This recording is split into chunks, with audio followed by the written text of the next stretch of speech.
All right, welcome to the show. My name is Clinton Young, and I am so excited for our guest today. He is a minister, a husband, a father, a coach, a consultant, a speaker, a writer, investor, a creator, and he helps organizations and people grow to reach their God-inspired potential. I just love that about this guy.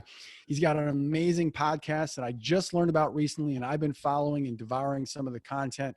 And it's called Seek, Go, Create. He'll talk a little bit about that. And that is a podcast for leaders, business owners, entrepreneurs, ministers, and anyone seeking excellence, moving towards success, or creating something new. But that's not even why I want to talk to him today, all that cool stuff. Why I want to talk to this gentleman is because of the freedom lifestyle that he has created for himself and his family, and that he has shared with his clients. So none other than Mr. Tim Winders. Welcome to the show, my friend. Great to be here, Clinton. Thanks for the invite. Look forward to chatting with you. Excellent. Well, I'm so excited to I admire the way that you're living right now. I shared with you before the show. My wife and I are so excited to do exactly what you're doing coming up this year. So let's dig right in. Tell us a little bit more about yourself. I know I gave a little bit of a bio there, but fill in the cracks there. Tell us a little bit more about what you do, who do you serve, and where are you right now? I am currently, I'm actually sitting in the passenger seat of our RV that we named Theo. There's about 40 feet behind me. It's almost 40 feet in length. Nice. And it's a Class A motorhome. And this is my office, the passenger seat. My wife has an office about midway back. And so this is where we live, travel, and work. This is our full-time home. And we have been living here since right at the end of 2018. We kind of launched out around the first day of 2019, and we have lived full-time and traveled in our RV since then. And prior to that, we actually have been nomads traveling around the world in other spots since 2013. And so that's kind of our living arrangements. I actually consider myself a coach. Sometimes I use the term performance coach, executive coach. What I really do though, Clinton, this is the way I word it. I reach down inside people and organizations, and I pull out the greatness that was already there. Woo. And we just manifest. Yeah, we just manifest things that were there. My spiritual background, I'll say from the creation, but we just pull out things that people don't even know are there. And so that's really what I do. That's my calling. That's my purpose. That's my assignment in life. And I get a lot of passion from that. So everything really is a spinoff from that kind of sentence, if that makes sense. I love that. That is great. We definitely align in a lot of, and we don't know each other that well, but a lot of what you just said, I'm like, woo, I literally got the chills when you said what you said about how you reach down. Oh, I love that. Okay. So just to confirm, because I didn't hear this before. So 2013, you were traveling globally, and then 2019, you started in the RV lifestyle. Is that correct?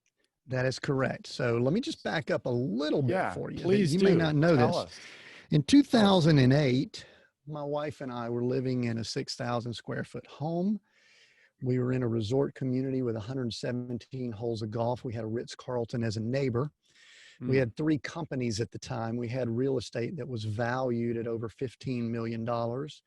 We had a lead generation company that would have been a 7-figure business, and a national coaching company that would have been 7 figures also. We had coaching clients all over. All of those were in the real estate industry in 2008. Now, for those people that are super bright and astute, they're going to know this guy was probably in a little bit of trouble. We actually thought we were positioned better than we were. I won't go through all of the gory details, but 5 years later, 2013, we were bankrupt. We were homeless. And we moved the things we had into a Honda van, and we just started traveling. And we traveled, visited folks that we were friends with. We ended up living in Australia, New Zealand for around 9 months. Some in Europe, all over the US. And we have been more than restored financially. I will say that we have more ready cash available than even when we had going back to 2008. But we did not increase our lifestyle expenses as that occurred. So we have flexibility. We live in an RV. In the year 2020, when we recorded this, we actually believe that we are well positioned for what the future holds, whatever that might be, in that Nice. we're mobile, we're light, we don't have overhead, and if something happens, we start the engine up and we boogie. I love it. I love it, Tim. So it sounds like there was an element of stuff hit the fan and you had a way to make things work in a van, right? And that's what you did.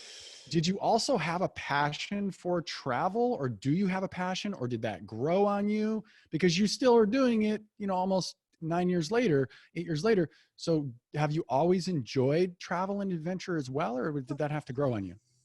Yeah, I've been married. My wife and I, we've been married over 30 years, Yeah. and we both grew up in small towns just outside of Atlanta, Georgia, and Okay. we just always felt the pull to Mm, do other stuff. We always felt maybe that we were maybe kind of destined for something a little bit more without it being kind of sounding brash or anything. We just wanted more. yeah. And so we tried to do as much travel as we could. I worked corporate for a little while, started my first business while I was doing corporate. We did well. And then, but we've always traveled. We've traveled some to Europe, we've traveled to other parts. I did a lot of travel during the 90s to South Africa and India. A lot of that Mm, was business, a lot of it was sort of missional in purpose, right. some in Asia. And so yes, we've always traveled, but Clinton, it's even more than that.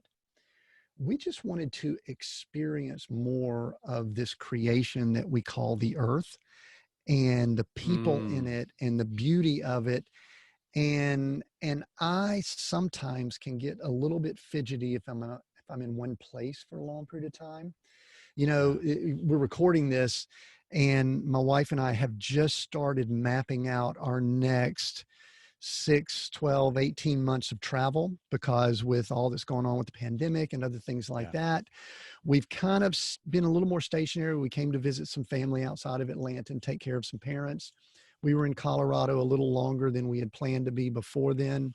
Mhm. And I could tell you, I'm giddy, because we've just booked some time up in the mountains, up in North Georgia and North Carolina, just to see the leaves change. And Nice. all during, we're at the time we're doing this, we're looking at heading out west and doing some things in Arizona and Zion. We're looking to go to Glacier National next summer. And Nice. we had talked about maybe Alaska. We don't think it might be a good timing for that, but so I can tell you, people talk about passion all the time. You could Yeah. probably tell from the tone of my voice how excited I'm getting Yeah. just that we're about to go. And That's so great. we just love to go. That would be a good word to insert into a podcast, don't you think? If someone were to do a podcast like Seek, Go, Go. Create, maybe I that. think so. I think that might work actually. Yeah. So definitely, I know he's playing around, but seriously, check out Seek Go Create. I think it's seekgocreate.com, right? Yeah, yeah, Is that yeah, yeah. correct? That's it. I was just Yeah, throwing in because I plug. mean that word means a lot, Go, and go. so that's I what I was totally talking get about. it. I totally get it. And I'm curious, when you actually travel, I know things have changed a little bit during COVID, and I actually do want you to touch on a little bit of that. Like, have you been completely stationary since COVID? Is this the first time you're going to be moving? And if so, did you stay in the RV, or when you stop, do you actually stay in a hotel sometimes or with family, or do you always stay in the RV? Well, we Two primarily questions. stay in our yeah, primarily stay in the RV, and let me tell you why. If Okay. we need to social distance, I Mm-hmm. cannot think of a much better place to do it than in a mobile situation where we don't have a lot of traffic in and out of here. We can't Mm-hmm. entertain many people with our 400 square feet. We can't have a lot of house parties, raise the roof or anything.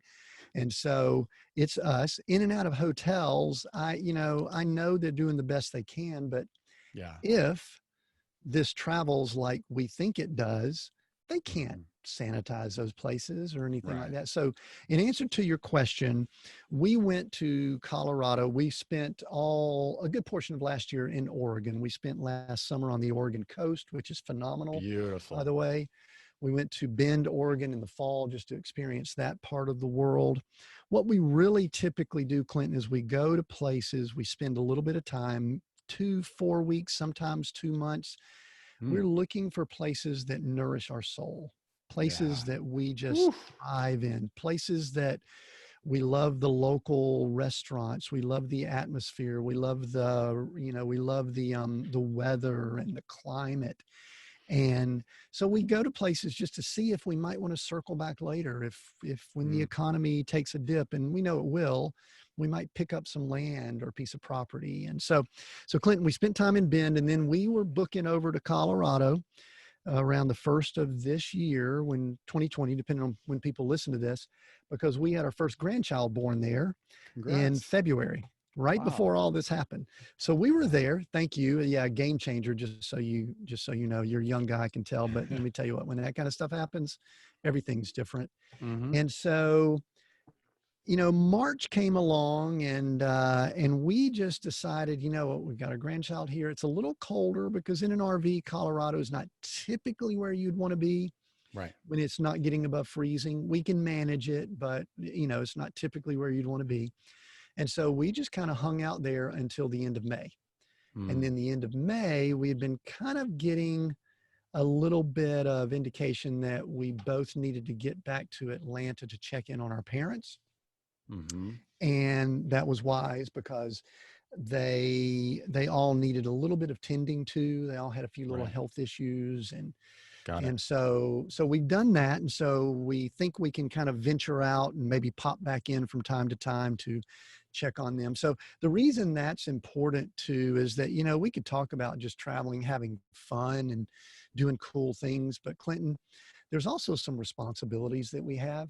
Of course. And, if I were working in, let's say, Seattle, Washington, and I was permanent and I had a house, and with the restrictions on air travel and different things that we're seeing, it would not be easy for me to spend, 6 weeks, checking in on my father, who is pretty much in an Alzheimer's stage right now, Mm. and Sorry to hear just that. making sure my mom's okay and my wife checking on her mother. So Mm. it's really about that flexibility and freedom that you talked about when we first got started. Yeah. Yeah, absolutely. So, a question came to me when you were talking about just working in the RV. Talk to me about that. And actually, you know what? Before we go there, you said before the RV, you were in a van. Is that correct? What Yeah, was that man. like? And that was for a long time, like 6 years, right? Well, What well, you was have it a to van? recall, yeah, it was a Honda van that was a 2002, had almost 300,000 miles on it. And we didn't actually park it down by the river, but there could have been times we lived in a van down by the river. But really, Clinton, what happened, I mean, this is just, I mean, I've got a pretty heavy spiritual background, ministry. I'm a follower of Christ. So I believe Yeah, that God's hand is involved with much of what we do. right. I don't believe that he brought our downfall on us, but I know that he used it to his advantage because we needed to purge a lot of materialism and, Mm, wanting to keep up with people around us and, just those things. And so what happened is when we left, our home, I'll go ahead and say this, it was foreclosed on. yeah, Sheriff knocked on the door. We had to leave.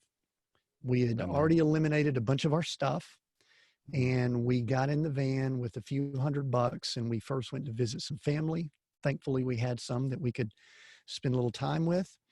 And then we ventured out and we just stayed with some friends that were gracious. And then as we did that, we tapped into something that you may or may not know. This is probably, it might drop a bomb on you. We actually started house sitting, and we house cool. sat all over the world. And we Nice. lived in $1 million homes. We would pull in our van. If it was in North America, we would do that in Tahoe and Fort Lauderdale, Florida, and all over. People would hand us the keys. Sometimes they would stock the fridge and the wine cooler, and sometimes if we were in Australia, they would hand us the keys to their vehicle with a petrol card.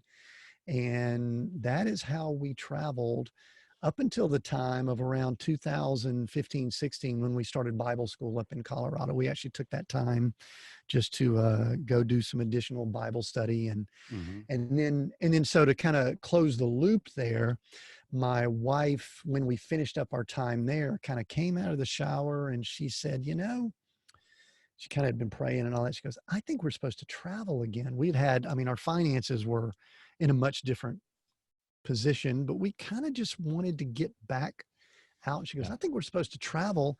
She goes, I think we're supposed to get an RV. And I just kind of stared at her.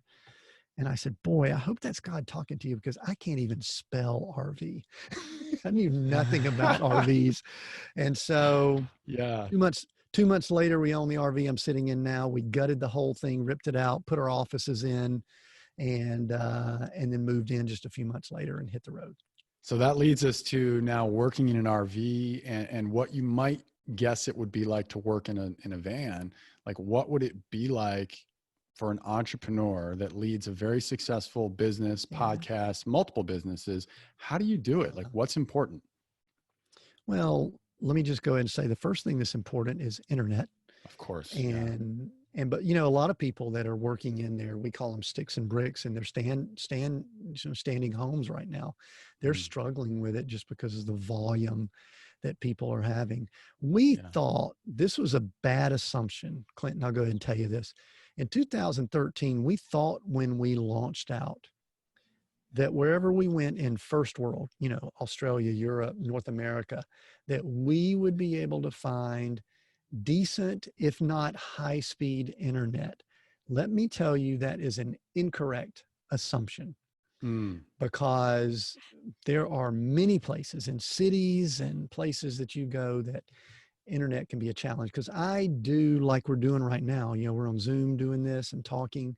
This is what I've been doing for as long as I can remember, because it's the way I do my coaching and interact. So when we got started, internet was the biggest challenge. We can throw most things we need in a backpack and we're in good shape. As we moved into the RV, that became even heightened at that time. My wife was working for a Silicon Valley company, and so she was remote working. I was doing my coaching, and then I hadn't started the podcast at that point. And so I will go ahead and answer a question that most people would have. I have a 4-foot antenna on my roof that pulls in as much Wi-Fi signal as I can get. If I could get line of sight, I could pull in up to almost a mile, mile and a half, if I could pull in from a McDonald's or Starbucks or something like that. And I've got a router inside. I'm pointing up above me here, right up above my head, that it pulls in that Wi-Fi. I also have another about 4 or 5 foot antenna that's a booster for cellular signal. And I've got 2 unlimited hotspots, one for AT&T, one for Verizon, so that if for some reason I cannot find Wi-Fi signal, then I could jump to data for cellular. You got options. So everywhere we've been, we have at least been able to make one of those work. I'll tell you, at times it does get a little dicey. Yeah. So I don't know if that answers your question, but we do have workspace. Both of us have a workspace. This is an interesting little space I'm at in this passenger seat. And back about 20 feet behind me, there was a place where a little table or a dinette was. We ripped that out, put an office in for my wife. Originally, she had a 34-inch curved monitor, and we took a wall that's near her and we made it all whiteboard. We have a whiteboard wall in the mid portion of the RV. And so it's really customized for the way we live, work, and travel. That's great. Well, I do want to get into a little bit more nitty gritty of, some of the details that people would want to know, like what's an expected cost that you can expect per month. And I know that's going to vary, but before we go there, I would like to talk to you more about the mindset, the faith, the belief. Like when you actually said, we're doing this, and you've had 2 or 3 times in this span where you've said, we're doing this. That was the first time. And then it was the RV time. There might've been another one in there. So talk to us about how you knew that it was the right thing. Like I talk a lot in my talks about intuition, how God or spirit or whatever you're out there listening to us right now, whatever you believe in is speaking to you and you just feel it. Like it's not logical reasoning. It's this feeling. It's this faith. So I know you have a very specific definition of that. But what is it when was it that you knew, and how did you know? And then what happened when you started traveling? Talk to us about that. So it's real interesting. We're in the year 2020, and a lot of people talk about it's the year of vision. Actually, 2020 is hindsight. Mm, It's able to look back and evaluate and see things differently than probably when we were in the midst of them. yeah. I firmly believe right now that, you use the word reignite, that there are so many people that are right now, they're maybe in a little bit of a fog or down or whatever because of all that's happened in the world. The world Yeah. is in somewhat of a state of PTSD, Clinton. There's no doubt about Mhm. that. And Yeah. so, but right now, I hope it's more than a handful. It could just be a handful. It could be massive numbers of people that they are doing some basic things that as this fog clears in their mind, they are going to be ignited to do great things. Mm, Now, that leads to a mindset that I have always known, but these type situations make them explode. And that mm, is this: there are two ways. This is from my coaching, from my 56 years of living, all of the experiences I've had, Clinton, yep. come down to a few things. There are two ways that we as individuals make significant change in our lives. Two ways. Mm, There could be hit hybrids of me. this. Let's Number go. Hit one, me. a focused, concerted effort to Yes. make a change or make an adjustment in our lives. Mm, That is the rarest that's out there. mm, The second way is an external catalytic event that forces change upon us. mm, Now, I would love to say, as a coach, as a student of mindset, as someone who helps other people reach greatness, and I said earlier, reach down inside, I would love to say that I sat down and I meditated and I prayed and I felt that the Lord spoke to me and we were going to go on this journey and it was going to lead to this lifestyle we're leading. I would love to say that. I yeah. would be lying. Right. A catalytic event forced me to make a Mm, change. Now, I would not wish what we've been through on anyone, but I am now so thankful that we went through it. mm, And what's going on in the world today, Clinton, is that people are being forced out of the comfort zones that they were in February of 2020. The mm-hmm. world was way too comfortable. Yeah. And we are now being forced. And let me just tell you, I don't mean to be prophetic and I don't mean to be negative. This thing ain't over. In fact, it's probably Right. just getting started. From the Yeah. economic standpoint, we haven't even seen the repercussions. And so people need to latch on to people like you and people like me that can really speak into them things to kind of clear up the fog so that they can begin moving forward and get momentum. So I'd love to tell you that the mindset is, oh, you just wake up and decide I'm going to do things differently. And I think we can do that to a small degree. Mm, But you know what? Most people make a change when the doctor tells them they've got 6 months to live, yeah. or that an artery is semi-closed. And if they don't do anything different about their health, they're a ticking, they're a time bomb that's about to go off, or that a child is an illness, or that their Mm, job is moving across country. And that's when people make changes. And the thing that I think you and I would love to do is encourage people to not allow that to happen, to attempt yeah. to make those changes and ignite and do those things before a Yeah. catalytic event comes along. So that mindset, I don't know if that helps, No, it but, does. but I do think people have to sort of be ready, but man, it was painful. I won't lie. Yeah. Well, I think there's definitely a trend right now in more and more people looking for alternative ways to live, alternative ways to make money, and like there's been a catalytic event in everybody's life right now, and people are starting to look at, and I think even before COVID, there was so many people moving towards the idea of remote working and becoming an entrepreneur, having, they call it a side hustle, although I don't really love that word hustle, but that side thing that generates income. The RV sales are through the roof now. I mean, I think there's people that are moving towards this type of potential lifestyle. But I think, like you said, they need to be ready mindset wise, because I'm sure, although you were kind of forced into it with a catalytic event, there's been a lot of your mindset that has allowed you to be successful inside of taking on that type of lifestyle. It sounds really sexy. I'm sure there was definitely some challenges throughout, that whole experience, probably several, but man, and to share with you real quick, I actually had a similar experience that you just recounted in 2008, 2009. I lost my business. I lost my credit. I lost my property. And it was 8 months after I got married. Like, welcome to the team, honey, right? So, it was really challenging. And we talked about just taking off, and we didn't do it. We didn't do it because we didn't know. I don't know. We thought it wasn't the best thing. And I kind of wish we did.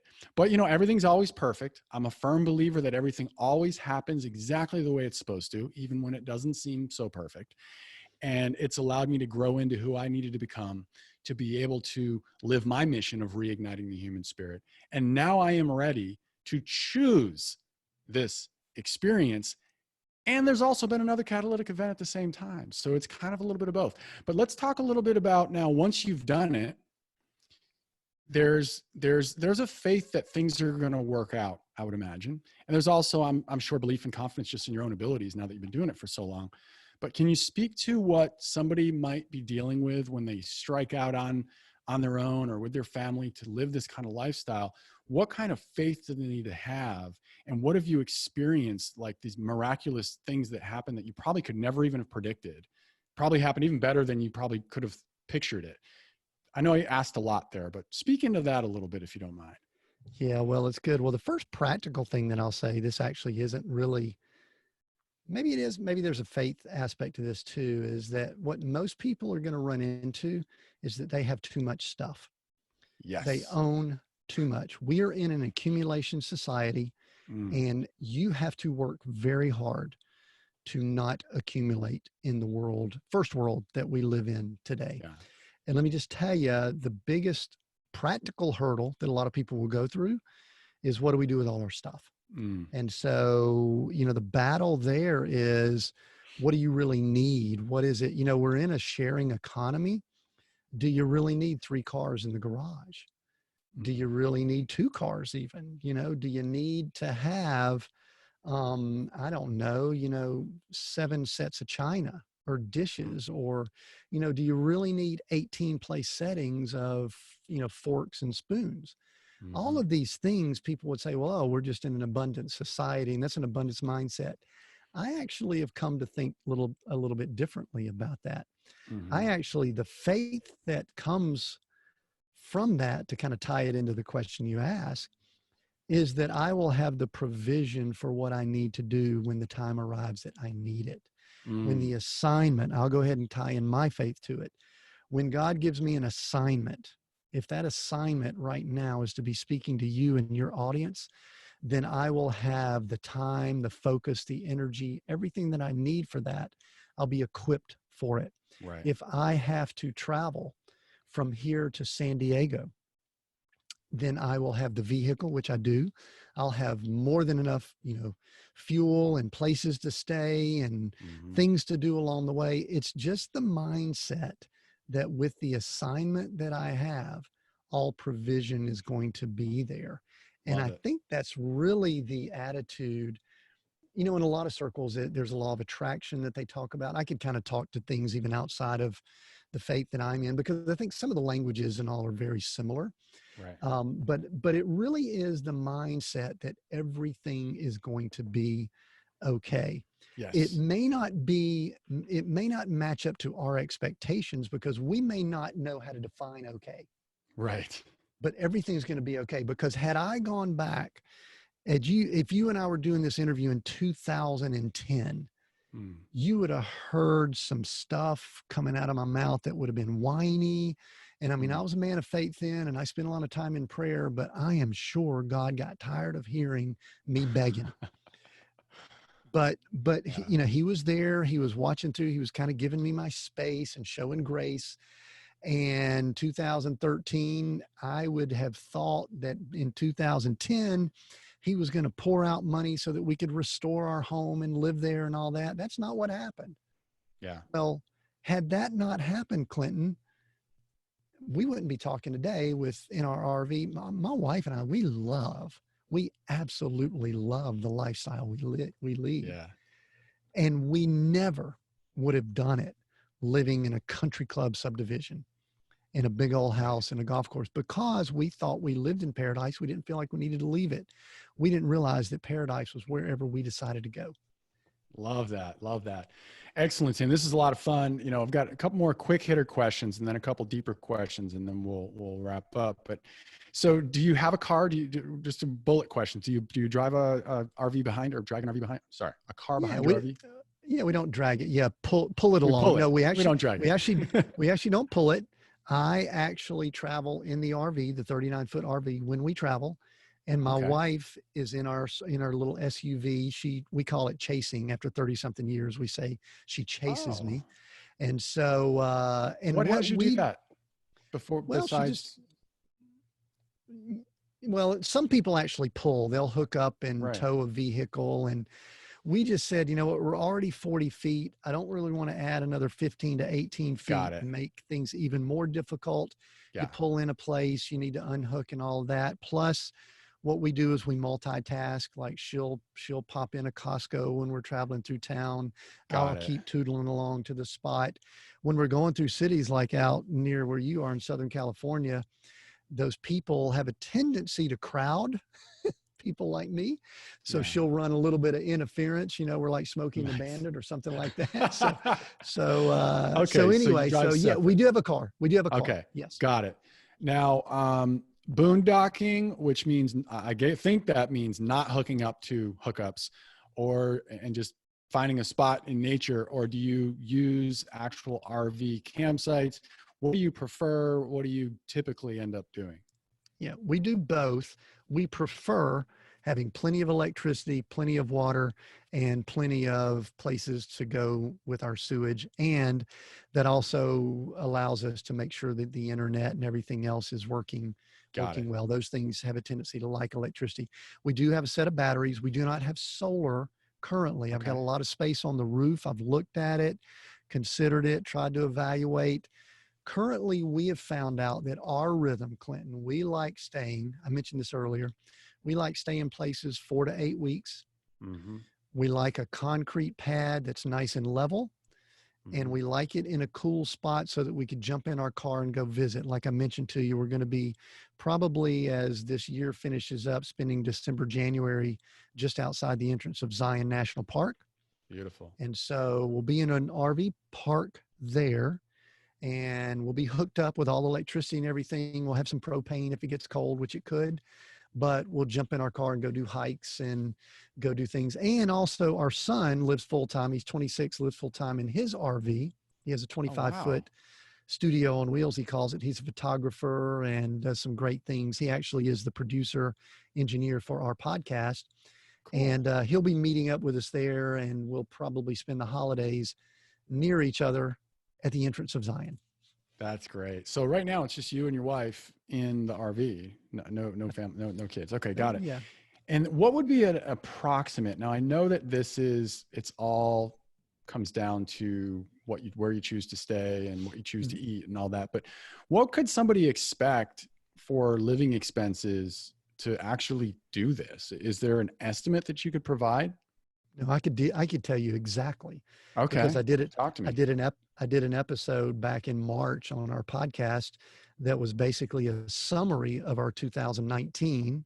Going to watch that. And, okay. And it was all the details where we traveled. I don't have that pulled up right now, but I went through the number of miles, number of states, RV parks we stayed at, places that we stayed just overnight, how many days we actually traveled, how many days we were parked and staying somewhere. Got it.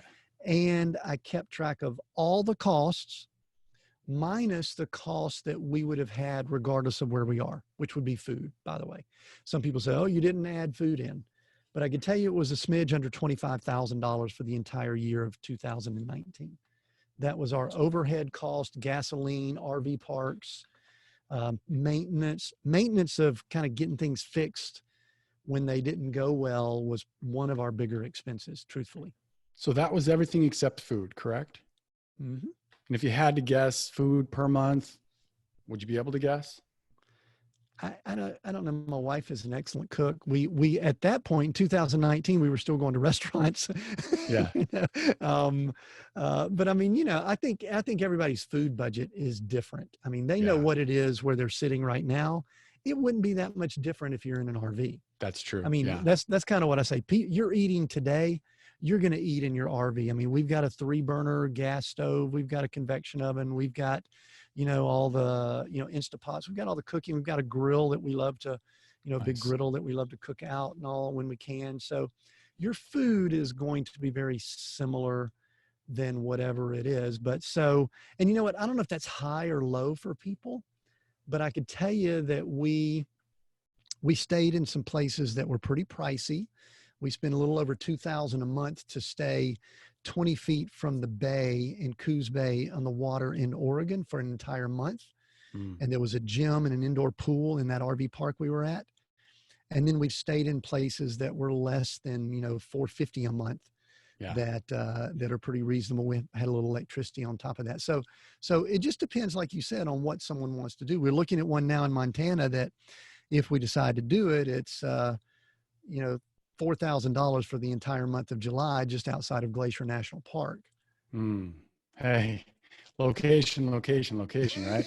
Well, Bam, I guess it comes down to, as compared to what your normal expenses would be, I would imagine it's much lower than what your normal expenses were. So that's really the ratio that people need to be looking at. Yeah.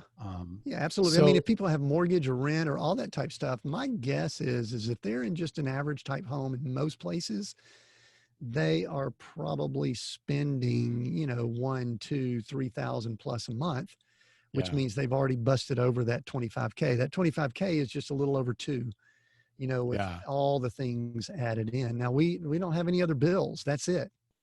Now, I guess somebody doing this new, they probably wouldn't rent an RV. They'd buy one, I would imagine. So that's probably not factored in. So I'm wondering, I've looked at some RVs that are C-class in the 50 range, 45, 50,000 Yep. for a used one. I'm curious what would you recommend starting off with an A-class for 2 people, or C-class, or what kind of range would you guess there? Well, what you really need to decide is, what are you going to do? Recreational RVs are much different than permanent living. I'm going to We work and look, live.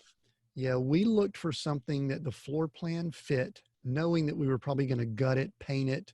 You're able to see the image behind me. This is the RV behind me. We gutted out. We took all the brown out. I know people might like brown and carpet. We're not carpet and brown fans. We Right. ripped it all out. So we've got some teals and grays and whites and things like that we painted. But Clinton, I'll go ahead. I mean, I'll tell you the numbers. I don't care. It doesn't matter to me. We Sure. found a 2006 Class A. It was a gas powered Class A. Some people love the diesels. I was okay with the gas powered, and had 21,000 miles on it. So think about that. A 2006 with 21,000 miles. And we picked it up for $35,000 cash. Oh my goodness. And that was in 2018 or 19 ish. That was yes, it was the summer of 2018. We were able to Wow. get that, and then we got it and we gutted it. We did a lot of work for about 4 to 6 weeks. We put more into it. We probably put another 10 in it because we gutted it, put floors. I did all the stuff. We painted everything on the interior. We haven't done anything on the exterior, but so we did that. I will tell you that the one that my son has, he picked up. Some of the rental companies sell theirs after they've rented them. Yeah. The Cruise America and places like that. And he picked up one of those, and I'll tell you that his was less than what we paid. I'll just kind of leave it at that. Wow. And his was a 2015. The mileage was higher, but it was also maintained. And so listen, you could spend easily $300,000, $400,000. I've seen it. Yeah. $500,000. Or you could pick up something that maybe has been maybe a little more than gently used, because we knew we were going to paint it, rip stuff out, So it didn't have to be immaculate on the inside Yeah. because of what we were going to do. So anyway, Makes does that sense. give you some numbers to work with? That's beautiful. And I would love it if you're open to it. If we can link your episode specifically later on, I'll get the link from you where you talk about that on your show. That might be a good driver for people from this show to go over to that show to really get some more specifics on how you did it in Yeah. 2019. Yeah. If you're open to that. One of the thing I'll mention too is that we did an entire season. It was season 2 of our podcast that was on living the nomad life. We talk Oh, about wow. house sitting. We talk about house sitting. We talk about getting rid of your stuff. We talk about the mental aspect of having a bunch of stuff. We talk about going into the RV. This was prior to the end of that year, so I didn't have the summary of the numbers like I did later. Yeah. But that whole season, I think, has about 7 episodes. Perfect. And at one point I do talk about, I think there's an entire episode on the mindset of living as a nomad, because there's pros and cons to anything. Yeah. And I think people, we're not on vacation. Yeah. We just live our lives as a nomad in cool spots, but we still work. Sometimes we work too much. My wife and I've talked about, we need to actually block Yeah. downtime instead of just going someplace, work. And just because we can look out the window and it's cool, I'm sure you're not that way. I'm sure you're a low key, just cool hand Luke guy. No, we're entrepreneurs, sometimes I think entrepreneurs work harder than someone who has a job, but the beauty is we have the flexibility, right? And you have even more of that. That's why, freedom lifestyle is so important to me. I'm curious if you could share, what's the biggest thing you've learned either about yourself or about life or about business since you've been on the road? Not to put you on the spot, but what would you say? No, well, both my wife and I have discussed this. Listen, life's all about being stretched. If someone's not being stretched, in my opinion, they may not be living. Mm-hmm. They're somewhat just kind of coasting along. That might have been harsh, but I think you kind of get what I'm saying there. We have learned that we would love to be spontaneous, but we are not really good at spontaneous. Interesting. We love to plan and position ourselves. The last week or so, I think I shared this earlier, we have begun taking action and laying out our next 6 to 12, possibly 18 months. And I have gotten so excited about the planning process and Nice. knowing where we might be going. There are some people that they probably do what we do and they wake up and go, where are we going today? We tried that a little bit, and Clinton, it's just not us. We do like to get places and then maybe do spontaneous things once we get there. Yeah. But we realize, because we've got so much going on with business and writing and creating, and my wife has a business now and all these things, we like to position ourselves so that we can be creative and then go out and wind down or enjoy where we're at. And instead of using a lot of that energy to say, where are we spending the night tonight? So you and I are similar in that respect. Whenever I go somewhere, I do all the research so I know all the options. And then when I get there, I allow myself to be spontaneous. I might plan one thing, but then I know all the options. So I'm like, oh, what do we feel like doing now? Let's go do this. And I already know it. So I can kind of relate to what you just shared. One other quick thing, one thing we've learned is that we're not good tourists. Yeah. We actually do not do the touristy, kind of, I'll say cheesy, but we don't really do those well, which means we also don't really do big cities well.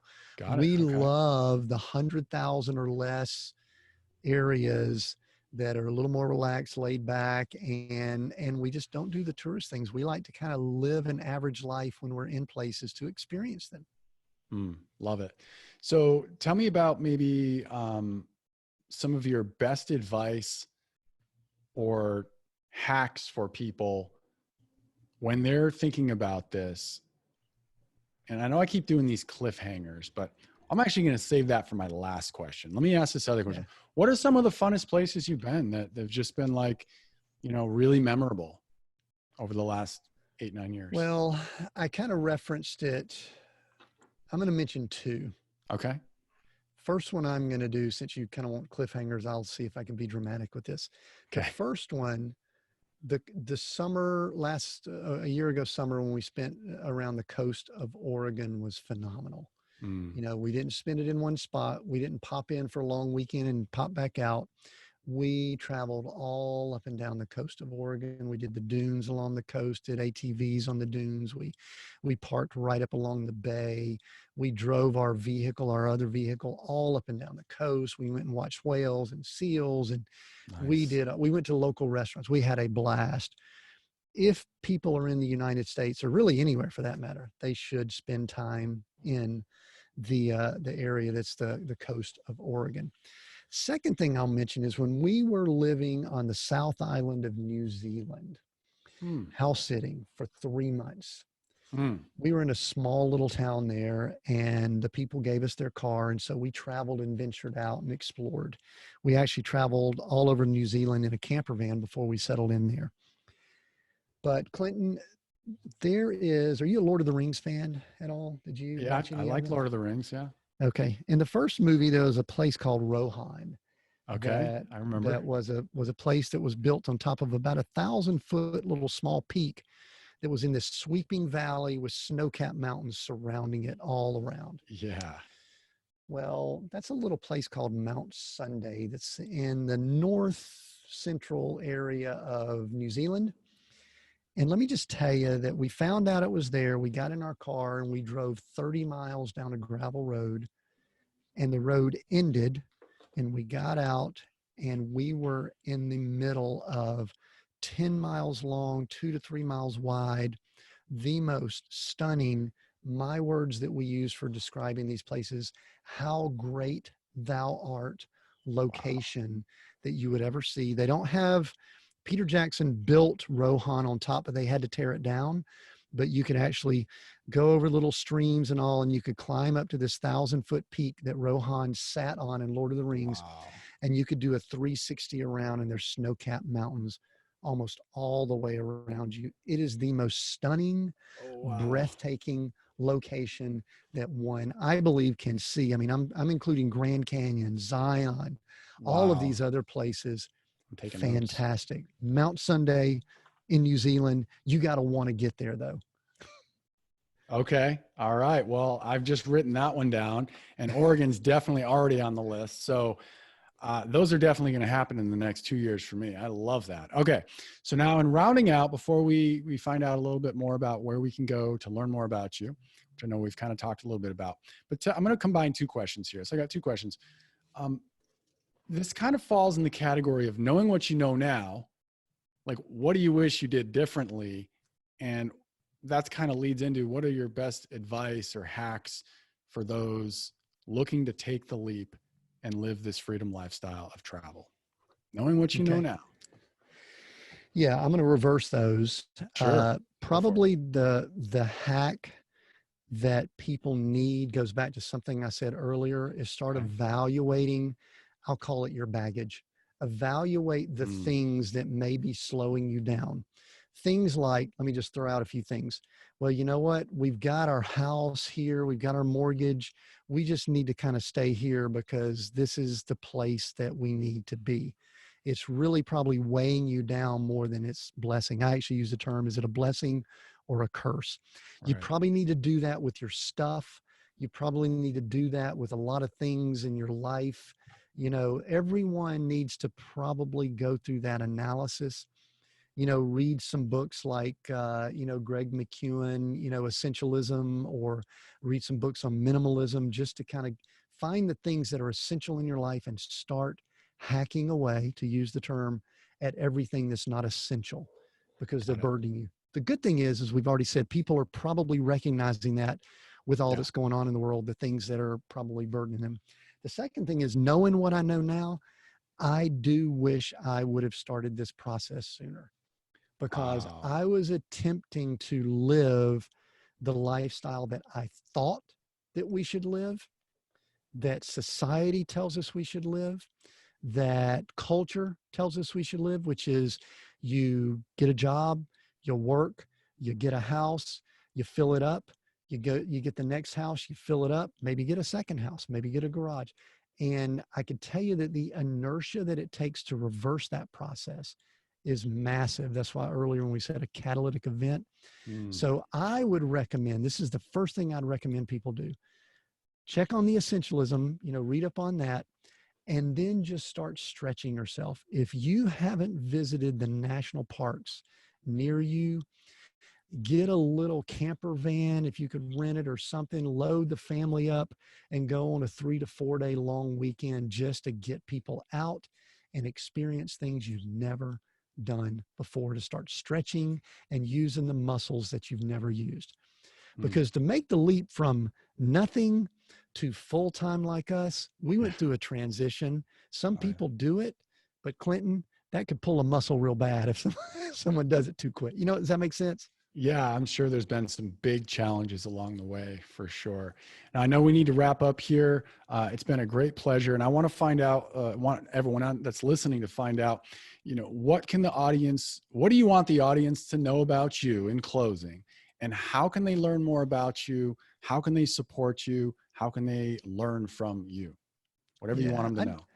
I want them to know that kind of our motto, our tagline, where we are, is to redefine success. If you notice, a lot of the theme of this entire conversation is redefining success. Success is not living in a 6,000 square foot home. It might be, but people can define success on their own. And we redefine success on our podcast and our business. We redefine success in leadership, business, and ministry. And if people want to come hang out, learn more about us and see what we do, the best place to do that is Seek, Go, Create, wherever they listen to their podcast, or seekgocreate.com. And I recommend they go there, seekgocreate.com. Probably a place they could pop their email address in. We've got some bonus things we'll gift them. We also give away t-shirts and a bunch of stuff like that. And they could just hang out there and join our community. We'd love to have them. That'd be fun. That's beautiful. So definitely go to seekgocreate.com. We'll make sure that link is in the show notes. We'll make sure that your links to perhaps iTunes or Stitcher, where your episodes are, we can find you there for your podcast. And Tim, thank you so much. It was so great to have you on Freedom Lifestyle. And I am so inspired. I'm so ready. And I really appreciate you. Have a wonderful rest of your day.